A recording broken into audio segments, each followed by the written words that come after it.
Hello, hello, and welcome to another Soulman monthly recap. So, I'm a little late with this one. I was supposed to do this yesterday, but I got tired after having a party yesterday.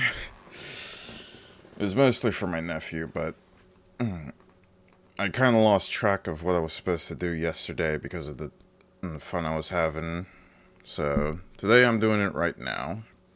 And I'm trying to do this before stream as well, because today is a stream day by the time of this being out. But yeah, a lot of stuff has gone on with May, and it was actually a pretty good month. One thing you may have noticed from the start is that the mic stand is back. I don't know how well it is with the volume because I had to clean up everything within my desk. So with this, it's a bit unknowing to me, but I'll pretty much know by the time I get streaming later today. But yeah, enough of that. Let's try and recap what's gone on with this month. So, in terms of the games that we played, we pretty much dedicated this entire month to the Shantae series because we played Risky's Revenge, Pirate's Curse, Half Genie Hero, and the Seven Sirens to completion. Well, not full completion. Some of them I would have gotten completed, but there was some problems with some of the games that I wasn't able to get 100% within. I was definitely able to get 100% with Pirate's Curse, but other than that, there was some little issues, but besides that, it was a lot of fun. I enjoyed it a lot, and it got me excited for Risky's Revolution, which I have seen is supposedly to come out on Steam on the third quarter of this year. So I'm guessing around the fall season, which is a shame. I was hoping for summer, but it might take a lot longer for me to play that game on stream. But know this, when it does come out, I do intend on playing it. It just depends on what month it's gonna be on. But one of the new games that I had played was The Siege in the Sandfox. Now, this game was pretty fun. It was a pure stealth-like Metroidvania kind of game. And it was kind of buggy. Granted, it was day one, so I pretty much would have expected it to be kind of buggy, but overall, the first half was really fun. Like, there was a lot of interesting mechanics, there was a lot of cool level designs in some ways, and some mechanics that I kind of enjoyed. Now, with the second half, it turned out kind of bad. Like, some of the directionary, like, moving forward within the game, like trying to know which way to progress to where, like it almost became a bit too non-linear was the problem, and it sort of caused a lot of confusion in my head of like where I need to go or which place I haven't explored yet or which place looked explored and which one didn't, and as well as only like two markers within that game as well for me to keep track of stuff. But I've already listed a lot of the problems down within the previous VOD and other stuff. So if you haven't checked out those videos yet, the last one that also includes the next part of Shantae to it, I had listed that at the end of that VOD video. You can skip it to that if you want to check it out. But I will say, in terms of like an overall score, if they do fix a lot of some of the problems that I had listed down, I do think this game would probably be very recommended for me because I had a lot of fun with it.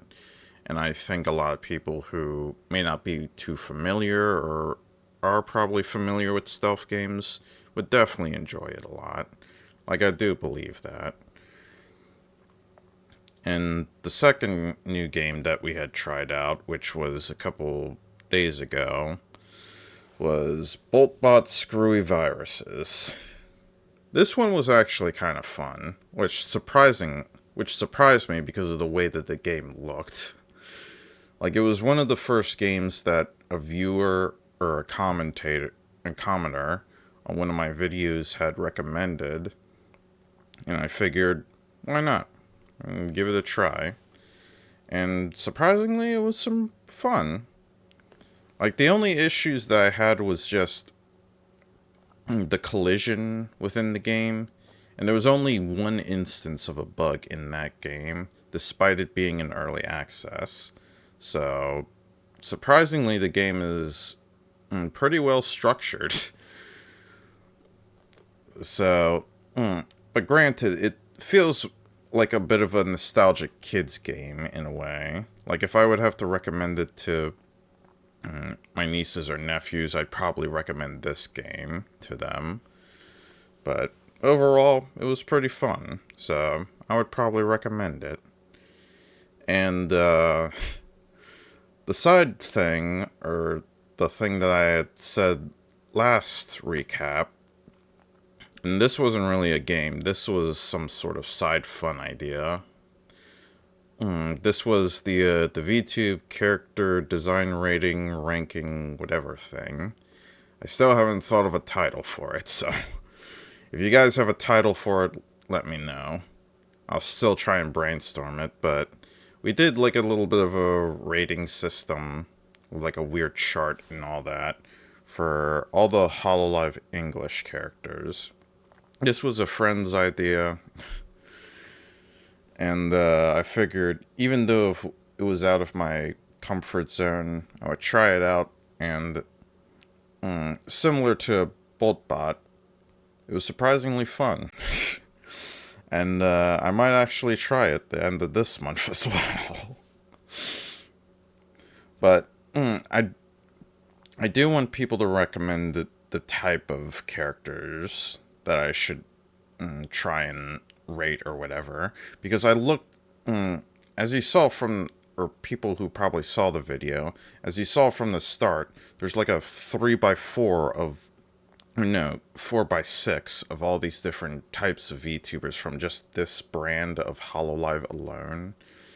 So I want people to recommend me the list of type of characters, like if it's English, if it's Japanese, maybe it's a different brand of VTubers, maybe it's something else. Like, if you guys have a list of characters or from that kind of like topic or category or whatever, please let me know.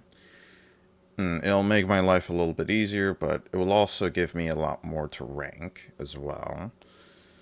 So, that I do plan on doing at the end of this month. I'll give a date at the end of this, but so far from that video, I had a lot of fun, so maybe we'll make it a monthly thing. Who knows? But yeah. As for the followers and subscriber stuff, for Twitch followers, I have officially reached 80 followers, which was pretty nice. Another milestone covered. Still not affiliate, though. We'll get there. For YouTube subscribers, I have 10, which is kind of an increase. I don't remember. Yeah, it's a 10 by... yeah, I got 3 more this month. Like, I am trying to utilize my YouTube a bit more. Like, with, like, the tags and stuff like that I've recently discovered. I'm trying to utilize that a bit more, as well as trying to stay a bit constant with, like, the VODs, and as well as the monthly recap videos as much as I can. But I'm glad it increased by a little bit, so. For Twitter followers, it's 79, which is eerily close to my Twitch followers. But granted, I've been keeping my posts pretty consistent over there as well. Thankfully, I haven't had to mark the penalty point on the board yet. Thank God. Blue Sky followers, I have 5. Granted, I don't use that as much as Twitter, so that's probably why. But overall, yeah, May was a really good month, and it's got me excited for this month of June, because there's a lot of games coming out this month. One of them is also Deltarune, which is in a few days, which I did say, after I had finished playing Undertale, that I would play Deltarune when it would fully come out. I didn't want to play the demo because of the release, as well as the 2 new chapters from what is added to the full game, or whatnot. I don't know how that works or what, but since the full game was going to come out, I figured instead of playing the demo, I would just play the full game when it would come out. So, I will definitely play that on release on the 4th. There's also the Summer Game Fest on June the 6th, I believe. And I will react to that. Which is also going to be a little late for the stream as well. Like, I think around 6. It's either 5 or 6 p.m. I don't remember. I think I forgot to list it down. But I'll definitely react to that and see what new games we have to look forward to, because I would love to see more games to play out. But after we're done Deltarune, I figured we'd try out a game called A Hat in Time, another viewer-recommended game that was requested. So I figured I'd play that after I finish with Deltarune. I don't know when that will be, but I'll be sure to let it down on Twitter by the time we're done with Deltarune. And for the next VTuber Design rating, it'll be on June the 25th, which will be around the end of the month. I figured that's sort of the type of time of day that we're going to try and do it each month, like by the end of the month kind of thing. But again, it really depends on the list of VTubers that I can find to rate, as well as whatever you guys and gals recommend. So, but yeah, that's sort of the games for today, or for June. There's also Ruffian the Riverside around June 26th. I don't know if I'm debating if I will play that or not, because it does look interesting. Like, it looks kind of fun, but I can't guarantee if I'll play that or not. But regardless, that's pretty much all that there is to June within this, within my knowledge as well, and within what is to look forward to for this month. But again, I'm looking forward to this month because of how well May went. So, I hope they'll all go well. So yeah, that is pretty much everything for this one. It's a little quicker, I think, from the previous ones. Granted, there wasn't a lot much to talk about besides the stuff that I've listed down. But maybe there'll be more to talk about within June by the next one. So, without further ado, I hope you all enjoyed the Soulman video. Thank you all for watching. Thank you all to the subscribers of the YouTube channel and the followers on my Twitch channel and etc. And I will see you all in the next stream. Bye bye.